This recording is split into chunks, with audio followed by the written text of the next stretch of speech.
En esta ocasión vamos a conversar acerca del último módulo, el módulo 4 del curso, que está concentrado en el tema de gestión por procesos. La gestión por procesos es un elemento absolutamente innovador y novedoso en lo que corresponde a la gestión pública. Como ustedes recordarán, ya lo hemos visto en módulos anteriores, cuando hablamos de la administración pública tenemos tres modelos de gestión. El modelo que fue el que inició, digamos, todo el proceso de reflexión sobre cómo es que el Estado se organiza para interactuar en la sociedad y con los ciudadanos, que es el modelo de administración pública o el modelo weberiano. El segundo modelo, que es el de la nueva gestión pública, que es un modelo que surge a partir de las reformas liberales en Europa y en los Estados Unidos, y que básicamente lo que hace, como ya hemos revisado en en el anterior módulo, conceptualiza a los habitantes, a los pobladores como clientes, ¿no? Y en ese sentido tiene una base más pensando como una organización que presta servicios a los ciudadanos, ¿no? Y finalmente tenemos la gobernanza responsiva, que es esta nueva forma, digamos, en la cual el Estado busca interactuar con los pobladores, con los habitantes en la sociedad, y en donde es una suerte de trabajo público-privado en donde hay un esfuerzo de buscar una mirada común entre lo que están buscando los servidores públicos responsables de llevar adelante las actividades del Estado y las aspiraciones que tienen los ciudadanos, ¿no? Es un trabajo compartido. Y en estos tres modelos de gestión, que en realidad no son excluyentes, de hecho en el Estado peruano nosotros tenemos presencia de los tres modelos de gestión simultáneamente. En particular el que nos interesa es el modelo de la nueva gestión pública. ¿Por qué? Porque la nueva gestión pública básicamente ha sido el modelo que sustenta todo lo que fueron las reformas que se iniciaron en el Perú en los años 90 con la administración de Alberto Fujimori y que se han mantenido hasta la actualidad. De hecho, la nueva gestión pública es el modelo de gestión que permite poder materializar, poder hacer realidad todo lo que está planteado como recomendaciones en lo que se denomina el consenso de Washington, ¿no? Estas recomendaciones suscritas por los organismos multilaterales como el Banco Mundial, el Banco Interamericano de Desarrollo, BID, o el Fondo Monetario Internacional, y que ha sido una corriente que ha imperado, digamos, a nivel prácticamente global y en particular en América Latina y sin duda en el Perú, y que busca inyectar un poco de eficiencia, busca inyectar un poco de orientación hacia una mejor prestación de servicios a los ciudadanos, ¿no? Entonces, en esta lógica del consenso de Washington, lo que en nuestro país se ha venido a denominar el enfoque neoliberal, estas reformas neoliberales, el modelo de gestión pública que es el que termina siendo funcional, el que permite poner en práctica muchas de estas reformas neoliberales, es el modelo de la nueva gestión pública, ¿no? O el New Public Management, como se le denomina también en inglés. Y dentro de esta nueva gestión pública existen, pues, como el sentido común nos dice, muchos matices, ¿no? Muchas formas de poder materializar lo que es la nueva gestión pública. Bueno, una de esas formas es la que se denomina la gestión por procesos, ¿no? Y lo que es interesante es que en la administración de Ollantumala, la gestión por procesos, que era una de las una de las dimensiones o una de las miradas más particulares, uno de los matices que tiene que ver con lo que es la nueva gestión pública, se ha convertido hoy por hoy en un mandato legal. ¿Por qué? Porque el modelo de la gestión por procesos es justamente el modelo que ha sido hecho suyo por la administración pública peruana y que podemos nosotros verlo en la Política Nacional de Modernización de la Gestión Pública. La Política Nacional de Modernización de la Gestión Pública es el marco legal que le da forma a todo lo que corresponde a el sistema administrativo de modernización del Estado, que es uno de los sistemas administrativos que le permiten a las organizaciones públicas funcionar. Es decir, hacer su trabajo, hacer sus tareas, ¿no? Entonces, la gestión por procesos, que en los últimos, digamos, 10 años ha sido una propuesta que se ha manejado a nivel internacional, es en esta administración, en este periodo gubernamental, que ha sido absorbida por parte de la administración pública peruana, y nosotros lo podemos ver eso en la Política Nacional de Modernización. Y por eso es importante discutirlo en el marco de este curso, ¿no? Ahora, ¿qué cosa es la gestión por procesos? En ese sentido, yo los invito a revisar la Política Nacional de Modernización. Aquí vamos a ver dos elementos que son los elementos claves, los ejes sobre los cuales gira esta Política Nacional de Modernización, y vamos un poquito a problematizar los desafíos que esto implica para el futuro del Estado peruano, y el futuro en particular de la forma como se gestiona el Estado peruano, ¿no?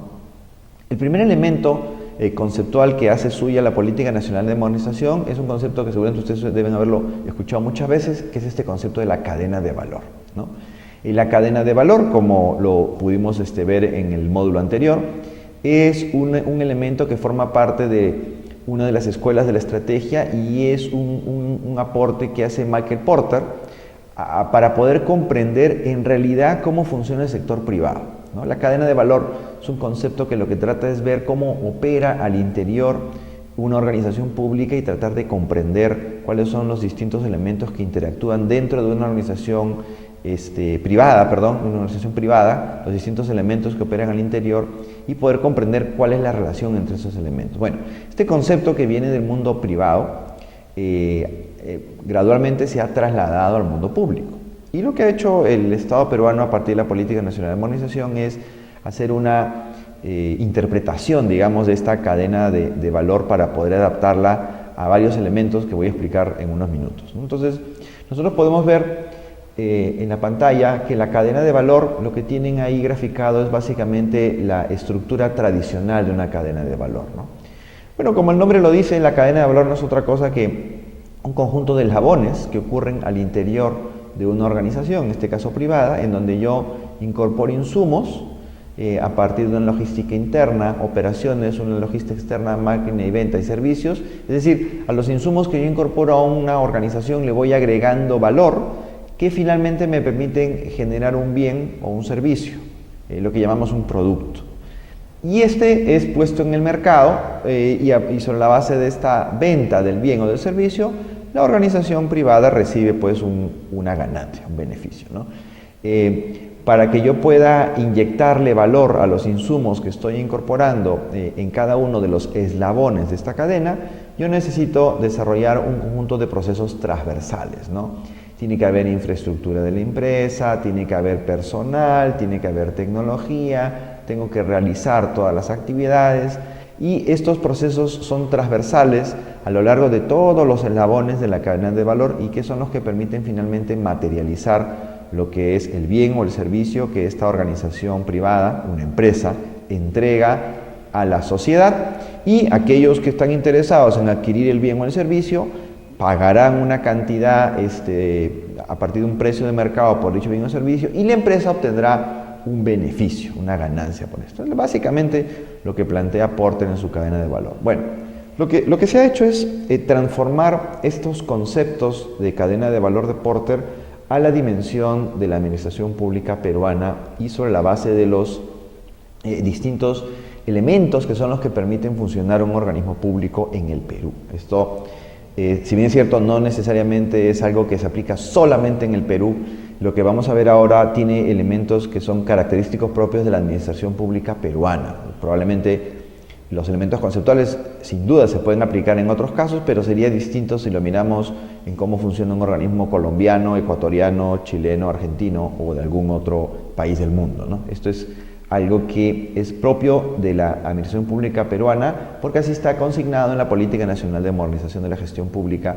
Y repito, lo que es interesante es que esto ya no es una buena idea, esto es un mandato, porque forma parte de una política aprobada y que nosotros podemos revisar en las normas legales del peruano, ¿no? Entonces, como vemos en la pantalla, ¿cómo se transforma esta cadena de valor para lo que significa la gestión pública en nuestro país? Bueno, podemos observar que aquí efectivamente también vemos una imagen como de una cadena. De hecho, tengo que mencionar que este gráfico que ustedes ven es el gráfico que está exactamente igual, porque es una copia, de la Política Nacional de Modernización, que es el documento fuente de lo que están viendo en la pantalla, ¿no? Entonces, aquí lo que tenemos es efectivamente lo que se denomina un modelo lógico. Ese es el término conceptual. Un modelo lógico que implica, yo inyecto insumos para desarrollar un conjunto de actividades que me permiten entregar un producto, que es un bien o un servicio, para obtener un resultado específico y finalmente lograr un resultado final. Esto es lo que se llama el proceso de producción, ¿no? Cada uno de estos elementos que ustedes ven en la pantalla en realidad necesita un poquito de explicación, porque son palabras que terminan siendo como palabras claves, ¿no? Porque tienen una razón de estar de la manera como están. Una primera reflexión es que esta cadena de valor que observamos aquí, porque es una cadena de valor, corresponde a lo que se denomina un modelo lógico.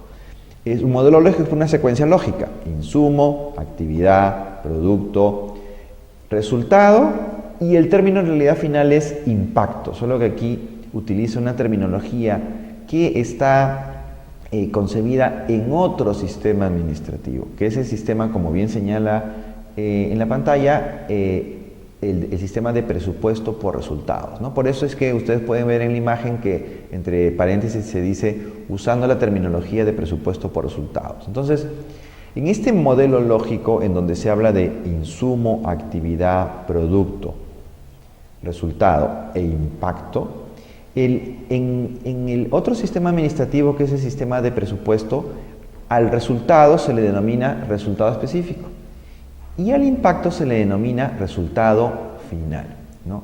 Voy a pasar a explicar rápidamente estos conceptos. ¿A qué está referido el concepto de resultado? El concepto de resultado básicamente está referido a un elemento muy puntual, que es cómo yo determino el beneficio que recibe el ciudadano a partir de la acción del Estado. ¿Qué significa esto? Cuando el Estado entrega bienes y servicios en la sociedad, lo que llamamos producto, esto los hace con el propósito de generar un bienestar en el ciudadano. Es decir, lo que busca es mejorar la calidad de vida de los ciudadanos. Y la forma en la cual yo, caracterizo esa mejora en la calidad de vida, y de hecho la forma en la cual yo puedo medir esa calidad de vida, es a lo que se denomina el concepto de resultado, ¿ya? Cuando este concepto de resultado, que es cómo el Estado a través de los productos que entrega, bienes y servicios, mejora la calidad de vida, y que tengo que utilizar determinadas variables e indicadores para poder demostrar que he mejorado la calidad de vida, a eso se le denomina, cuando hablamos de presupuesto público en el marco del presupuesto por resultados, resultado específico. Lo voy a poner como un ejemplo. Un claro indicador de mejora de calidad de vida es mejora en la salud. Por ejemplo, el hecho de que se reduzca la anemia en la población de niños. Por ejemplo, el hecho de que se reduzca la tuberculosis en la población en general, o el hecho de que se reduzca la población que tiene HIV-Sida. Todos esos indicadores de salud lo que están midiendo son la mejora en la calidad de vida de las personas. Y en ese sentido son indicadores de resultado, ¿no?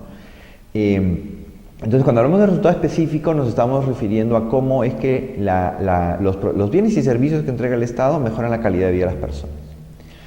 Luego viene el concepto que ven en el gráfico de resultado final. El resultado final está asociado a lo que se denomina el impacto que tiene la mejora de la calidad de vida en la sociedad en su conjunto y en los ecosistemas o en el ambiente, si quieren verlo en términos un poquito más sencillos, ¿no? ¿Cómo se entiende esto? Si yo mejoro los indicadores de calidad de vida de las personas, repito, esto evidentemente va a tener una mejora en la calidad de vida de toda la sociedad en su conjunto, ¿no? Y a eso se le denomina el impacto que tiene la mejora de la calidad de vida en la sociedad en su conjunto. Pero ese impacto en la calidad de vida de las personas también tiene un impacto obviamente en el entorno en el cual viven las personas. Y ese es lo que se denomina el ambiente, pero para decirlo en términos más precisos, es lo que se denominan los ecosistemas. Nosotros vivimos en un ecosistema, incluso la ciudad es un ecosistema, ¿no? ¿Qué es un sistema? Un sistema es un conjunto de elementos que interactúan entre sí. Y cuando hablamos de ecosistema, estamos haciendo explícito el hecho que muchos de los elementos que están interactuando entre sí son elementos que tienen que ver con el ambiente, ¿no? Nosotros, cuando en nuestro imaginario tenemos la palabra ecosistema, a veces pensamos en el mar, pensamos en el bosque, pensamos en el desierto como ecosistemas, y es correcto, ¿no? Esos son ecosistemas. En nuestro país, de hecho, tenemos una gran diversidad de ecosistemas. Pero un ecosistema también es una ciudad. En una ciudad hay un conjunto de elementos. Cemento, fierro, que es lo que está en los edificios, las pistas, las veredas, etc. También hay aspectos de carácter asociados al medio ambiente, ¿no? Por ejemplo, hay parques, hay sardineles con árboles, hay áreas verdes y, lo más importante, hay gente. Entonces, la población que vive en estos espacios también constituyen ecosistemas. Entonces, cuando hablamos de resultado final, nos estamos refiriendo a cómo la mejora en la calidad de vida no solamente tiene impactos en la sociedad, sino también en los ecosistemas, ¿no? Y en ese sentido, nosotros también podemos medir los resultados finales o los indicadores de impacto, ¿no? Por ejemplo, nivel de pobreza. El nivel de pobreza claramente es un indicador de la sociedad, ¿no? Y está midiendo, bueno, cuánta gente está en una condición que no le permite mantener una calidad de vida adecuada. O la emisión de gases efecto invernadero, que son los gases, como el CO2, que son los que están provocando este fenómeno que ustedes conocen como el calentamiento global, ¿no es cierto? Entonces, la emisión de gases de efecto invernadero es un indicador que está asociado al ambiente, y en ese sentido es un indicador de resultado final o de impacto. Entonces, cuando hablamos en este caso de la cadena de valor, nos estamos refiriendo a este insumo, actividad, producto, resultado específico y resultado final. ¿Qué es lo que ocurre en la acción del Estado hacia efectivamente la atención de los problemas de los ciudadanos, ¿no? Como recordarán, vimos en el primer módulo, cuando el Estado define políticas públicas, lo que está buscando es atender un problema, ¿no? Y eso lo podemos ver justamente en el gráfico en la pantalla. Vemos al lado izquierdo del gráfico que hay una señal hacia las demandas de los ciudadanos. Es decir, los ciudadanos demandan al Estado acción. De hecho, lo podemos ver de otra manera. Hay problemas que el Estado necesita atender, porque puede ser que sean problemas que por alguna razón el ciudadano no es consciente de que son un problema, pero el Estado, justamente, que está velando no solamente por lo que ocurre en el presente, sino lo que puede ocurrir en el futuro, tiene que identificar aquellos elementos que eventualmente podrían convertirse en un problema, o ya lo son, pero el ciudadano no necesariamente es consciente de que lo son. Por eso, cuando hablamos de las demandas ciudadanas, tenemos que ver que también pueden existir elementos que requieren atención por parte del Estado, aunque el ciudadano todavía no es consciente de ello, ¿no? Entonces, las demandas ciudadanas son los que le permiten al Estado desarrollar este conjunto de actividades, insumo, actividad, producto, resultado específico, resultado final, para que al final de esta cadena de valor puedan ser atendidas estas demandas ciudadanas, o como dice a la derecha del gráfico, haya una satisfacción sobre aquellas demandas ciudadanas, o como se señala ahí, ciudadanos satisfechos. Es decir, hay un problema, una demanda ciudadana, el Estado interviene a través de esta cadena de valor para finalmente entregar a la salida de esta cadena una atención a aquellos aspectos que han sido demandados por los ciudadanos, y con ello genera una satisfacción por parte del ciudadano. Esta es un poco la lógica, ¿no? Y como pueden ver, hay procesos de soporte, ¿no es cierto? Y que básicamente están asociados a los sistemas administrativos. ¿Por qué? Porque los sistemas administrativos son los que le permiten operar a un organismo público. Ustedes conocen bien cuáles son los sistemas administrativos, ¿no? Estamos hablando del sistema de presupuesto, el sistema de planeamiento, el sistema de contabilidad, etc. De hecho, como ya mencioné, uno de los sistemas administrativos es el sistema de modernización de la gestión pública. Entonces hay sistemas administrativos que tienen que ejecutar y tienen que implementar al interior de los organismos públicos para que se pueda efectivamente materializar cada uno de los elementos que ustedes pueden observar en esta cadena de valor, ¿no?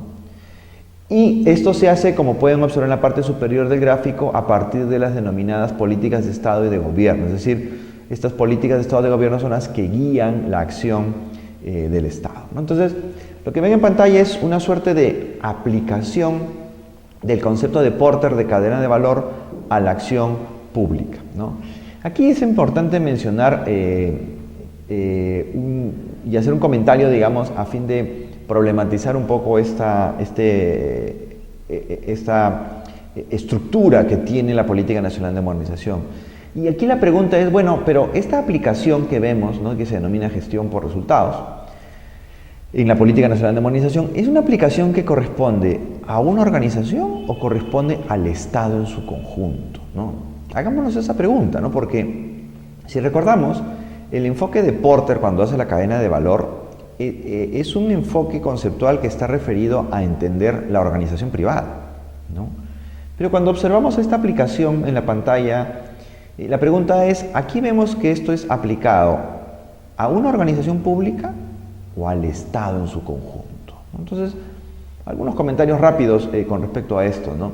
Primero, cuando hablamos de resultado específico y resultado final, en realidad, como hemos mencionado en el primer módulo, nos estamos refiriendo a una métrica que tiene que ver con política pública. Y en ese sentido, automáticamente, este gráfico ya está pensando más bien en el Estado, más que en una organización pública. Y si miramos el concepto de producto, recordarán también que hemos mencionado el concepto de producto general y producto específico. Es decir, el producto general es el que el Estado entrega al ciudadano y el producto específico es aquel que las organizaciones públicas entregan al ciudadano, de tal manera que el conjunto de productos específicos permiten al Estado entregar el producto final. Recordarán, vimos el ejemplo del servicio de educación, ¿no?, que implica el esfuerzo de varias organizaciones del Estado. Entonces, también aquí en producto estamos hablando de un elemento que tiene que ver con el Estado, pero también una dimensión que tiene que ver con el organismo público, ¿no? Entonces, en realidad lo que estamos mirando acá es una aplicación en donde están de alguna manera fusionados dos miradas, ¿no? Una mirada del Estado y al interior de esa mirada una mirada desde la organización, desde las organizaciones públicas que están involucradas en el proceso de la prestación de los productos, bienes o servicios. Porque cada organización pública tiene que desarrollar un conjunto de actividades para entregar un servicio específico y que junto con las otras permiten entregar el servicio agregado. Entonces, es importante mencionar esto porque en esta aplicación que vemos en la pantalla es una aplicación que tiene un carácter conceptual. Es una aplicación que busca tratar de entender cómo es que el Estado debiera organizarse, ¿no? Esa propuesta conceptual todavía no está transformada en reglamentos, en procedimientos, en protocolos. Eso todavía es una tarea pendiente para el Estado peruano, pero el punto importante aquí a resaltar es que ya el Estado peruano tomó una decisión, y esa decisión es que el Estado y los organismos públicos que lo entregan van a funcionar sobre la base de esta gestión por procesos orientada a resultados.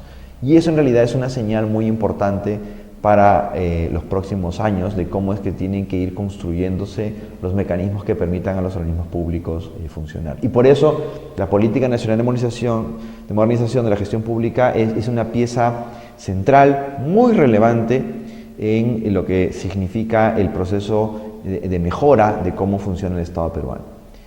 Ese es un primer elemento conceptual. El siguiente elemento conceptual está referido a lo que se denomina la gestión del cambio, ¿no? Este gráfico que ven en pantalla también es un gráfico que está tomado textualmente de lo que está contenido en la Política Nacional de Modernización, ¿no? Y la gestión del cambio aquí la vemos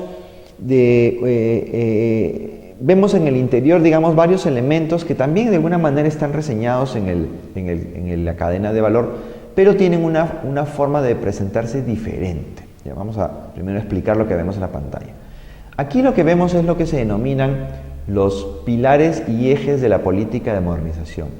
Los pilares tienen que ver con cuáles son los elementos que tienen que tomarse en cuenta cuando estamos tratando de hacer un tránsito del cambio de la forma como el Estado peruano funciona en particular, ¿no? Y en este tránsito, digamos, lo vamos a observar sobre la base de lo que se denominan 5 pilares, ¿no?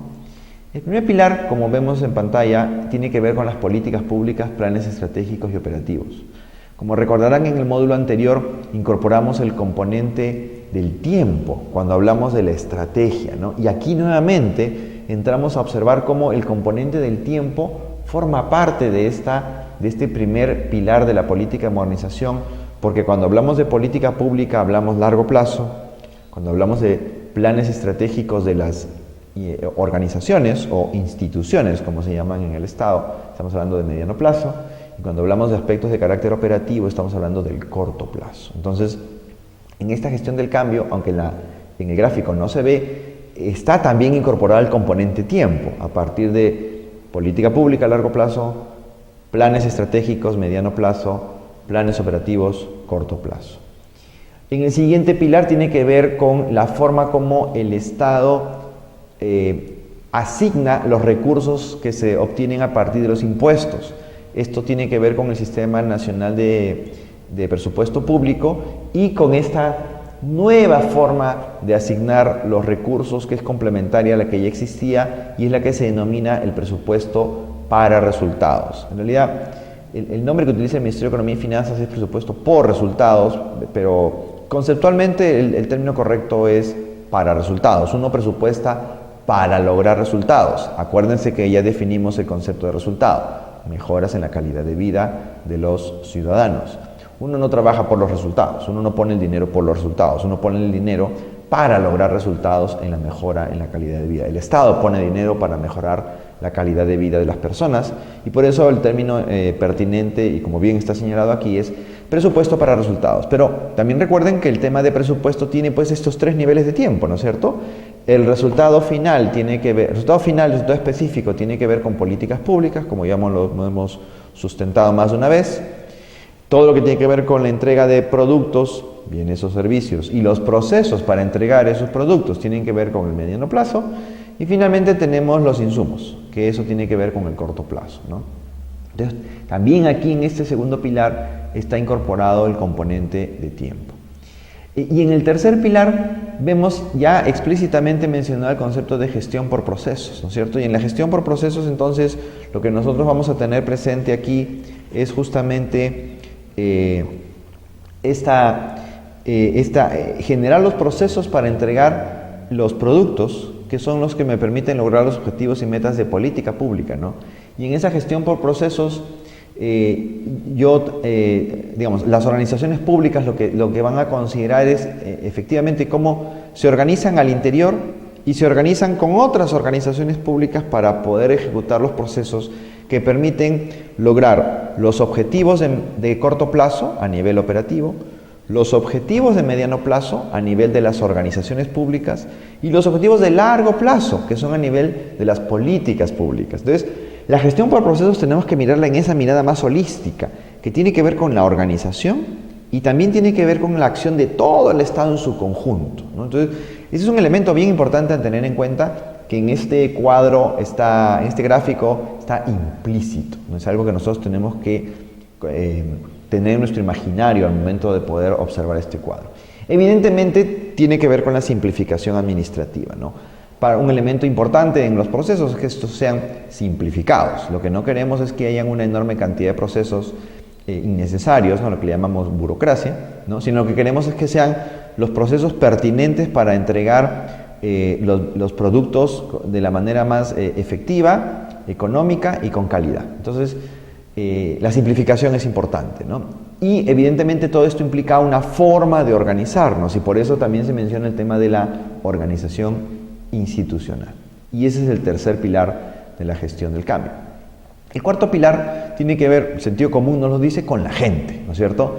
Todo esto es hecho por personas y por eso se habla de un servicio civil, ¿no? Esto está en otro sistema administrativo que tiene que ver con el Sistema Nacional de Servicio Civil, ¿no? Servicio civil, pero es un servicio civil que tiene una característica particular, es meritocrático. Es decir, los servidores públicos asumen más responsabilidades en la medida que tienen más experiencia y mejor formación para poder asumir de una mejor manera estas responsabilidades y por eso se habla de meritocracia. Finalmente, el último pilar tiene que ver con ver cómo están funcionando los anteriores, y por eso se llama el sistema de información, seguimiento, monitoreo, evaluación y gestión del conocimiento. Yo no puedo ver cómo estoy avanzando si es que no hago seguimiento, monitoreo y no evalúo, no estoy viendo si estoy logrando las metas que me he planteado. Entonces, importantísimo tener sistemas de información que permitan reunir todos estos datos para transformarlos en información. Y recuerden nuevamente, esto tiene que ver con datos de política pública, largo plazo, y datos que tienen que ver con la gestión pública de las organizaciones y de la forma como operan mediano plazo y de la forma como operan en el día a día, el corto plazo, ¿no? Entonces, es importantísimo tener un último pilar que está asociado a lo que es el seguimiento, monitoreo y evaluación de los anteriores. Estos son los pilares en los cuales está soportada la gestión del cambio, y no es casual que podamos ver varios sistemas administrativos importantes involucrados en estos pilares. Pero no es lo único, también tenemos ejes transversales a cada uno de estos pilares. Los ejes propuestos básicamente son tres: gobierno abierto, gobierno electrónico, articulación institucional. ¿Qué significa esto? Gobierno abierto tiene que ver con el hecho que el Estado sea una organización que es abierta al escrutinio ciudadano.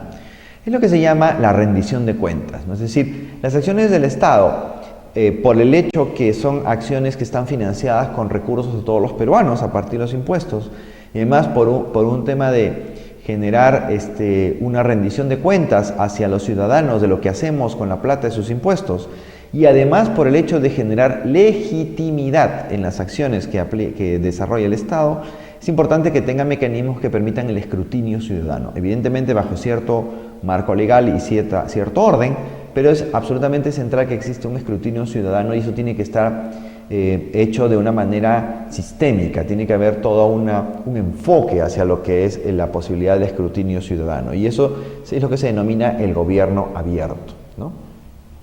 Otro elemento importante, y es el otro eje de la política, es lo que se denomina el gobierno electrónico. En realidad, ¿a qué está referido este concepto? Básicamente lo que busca es hacer evidente que cuando tú tienes una organización de la magnitud del Estado, si uno no utiliza informática, si uno no utiliza las tecnologías de la información y el conocimiento para poder recolectar los datos, procesar los datos para que nos den información, para tomar decisiones de política pública o para tomar decisiones de gestión pública, si uno no es capaz de poder generar los mecanismos para hacer eso, simplemente es imposible hacer una gestión de cualquier cosa. Entonces, en una organización como es el Estado, que genera una enorme cantidad de datos, si no inyectamos una tecnología que permita procesar estos datos para obtener información, para tomar decisiones, simplemente es imposible tener y cumplir con los criterios de eficiencia, economía y calidad, ¿no es cierto? Entonces, el gobierno electrónico habla de eso, ¿no? Es decir, habla de la posibilidad de que el Estado pueda inyectar tecnología para poder tener una mejor información de lo que está ocurriendo al interior y mejorar sus procesos al interno. Pero también el gobierno electrónico está hablando de otro aspecto que es bien importante, y es decir, la inyección de tecnología en la prestación de bienes y servicios del Estado facilita mucho la vida del ciudadano. Entonces, la posibilidad de que se pueda utilizar plataformas informáticas, que se puede utilizar, por ejemplo, el Internet, se puede utilizar portales o páginas web para que los ciudadanos puedan hacer trámites en línea, facilita tremendamente la interacción del ciudadano con el Estado, le ahorra un montón de tiempo al ciudadano, le ahorra un montón de recursos al Estado. Y en ese sentido, gobierno electrónico, el segundo eje de la política de modernización, es una pieza central para hacer que el Estado pueda ser más efectivo, más económico y pueda generar servicios de mucha mejor calidad y haya una atención adecuada a las demandas ciudadanas. Finalmente está el eje de la articulación institucional, ¿no? La articulación institucional está referida justamente a cómo es que las organizaciones públicas tienen que interactuar entre sí para poder generar una adecuada prestación de los servicios, ¿no?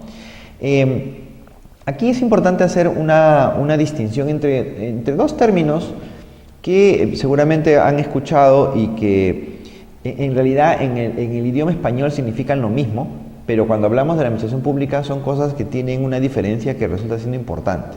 Y es la palabra coordinación frente a la palabra articulación, ¿no? En español, coordinación y articulación son sinónimos, son exactamente lo mismo, ¿ya? Eso está en el diccionario de la Real Academia de la Lengua. Pero en la administración pública no es lo mismo, ¿ya? La coordinación en la administración pública está referido a la evidencia, al hecho de que dos o más organizaciones públicas tienen que generar un trabajo conjunto, es decir, tienen que coordinar entre sí.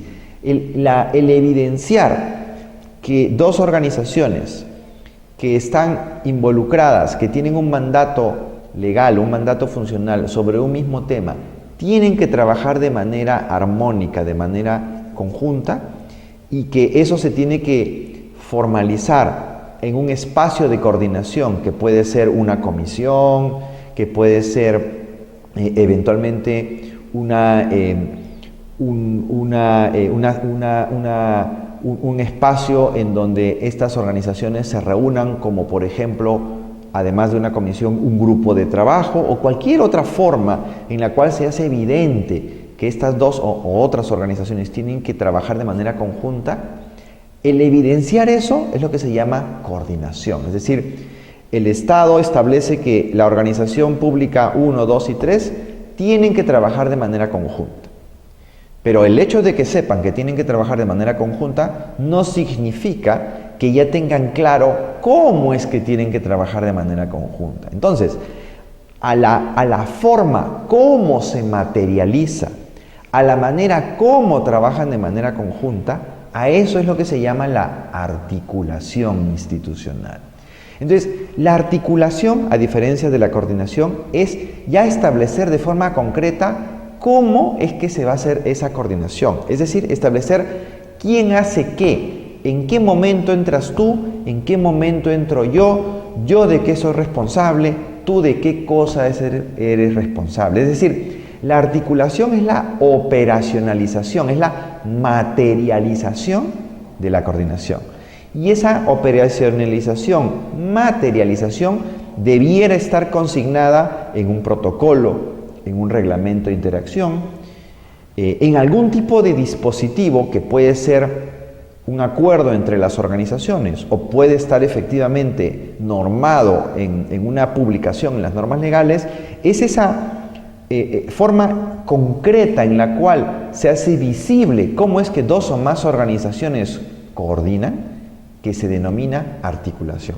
Y esa diferencia es sustantiva, porque puede ser que haya una evidencia que varias organizaciones tienen que coordinar, pero nadie ha conversado de cómo se va a materializar esa coordinación. Y por eso es que se señala aquí como un elemento eje de la política de modernización, la articulación institucional. Es decir, evidenciar, visibilizar, establecer el cómo se materializa la coordinación. ¿Quién es responsable de qué? ¿Cómo es que dos organizaciones tienen que interactuar entre ellas para poder lograr eventualmente presentar un producto específico? ¿Se acuerdan que hemos hablado en este caso de servicios, de servicios agregados? ¿Cómo presentar un servicio agregado? Entonces es importantísimo este eje de la articulación. Entonces, todos esos elementos son los que se denominan en la política nacional de modernización la gestión del cambio, ¿no? Como nos han dado cuenta, aquí también hay muchos elementos que tienen que ver con aspectos que ya hemos mencionado en otros módulos. Es como una forma diferente de ver lo que está en la aplicación de la cadena de valor a la gestión pública. Y nuevamente, esto que vemos todavía está en un nivel conceptual, ¿no? No se ha operacionalizado de una manera precisa, como se ha ocurrido con otros sistemas administrativos como presupuesto o planeamiento, cómo es que se tiene que llevar adelante la gestión del cambio. Pero el elemento que es importante mencionar, el elemento que es un aporte sustantivo y un avance muy importante en los últimos años en la administración pública, es que el Estado ya decidió que tiene que haber un cambio, que este cambio se tiene que gestionar y que se tiene que gestionar de la manera que estamos observando, ¿no? Entonces, para concluir, la Política Nacional de Modernización es un avance sustantivo en lo que se refiere al proceso de cambio de la administración pública y el proceso que busca mejorar los procedimientos que el Estado aplica. El hecho que se haya tomado la decisión de utilizar este enfoque de Porter, utilizar este enfoque de gestión del cambio como piezas conceptuales sobre la ruta que tiene que transitar el Estado para mejorar sus servicios, es un elemento importante, porque eso ya marca la cancha, ¿no? Establece una línea de pensamiento de cómo es que vamos a hacer que el Estado preste mejores servicios a los ciudadanos. Bien, con esto concluimos este último módulo y esperamos que los conocimientos que han sido expresados hayan sido entendidos y absorbidos de la mejor manera. Gracias.